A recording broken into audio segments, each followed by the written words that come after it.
अवधूत चिंतन श्री गुरुदेव दत्त. नमस्कार मंडळी तुम्ही रोज जिला रोज पायाखाली तुडवता म्हणजे की माती धरती ती तुमची गुरु बनू शकते असं तुम्हाला वाटतं का? तर मंडळी, श्री दत्त गुरु महाराज असे सांगतात की जी वस्तू आपल्या पायाखाली आहे, जी सर्वस्व खाली आहे, ती सर्वात श्रेष्ठ अशी आपली गुरु आहे. तर मंडळी, दत्त महाराज ह्यांचं खरं तर 24 गुरु होते, परंतु धरती माता ही त्यांची प्रथम गुरु होती. एकदा दत्त महाराज हिमालयाच्या दिशेने प्रवास करत होते, तेव्हा त्यांनी एका ठिकाणी पाहिलं.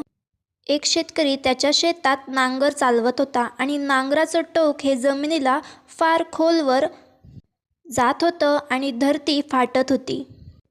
तरीही एवढं फाटून सुद्धा धरती माता अत्यंत स्थिर आणि शांत होती. तेव्हा गुरुदेवांनी धरती माताला प्रश्न विचारला की तुला एवढ्या वेदना होत असताना देखील तू शांत आहेस?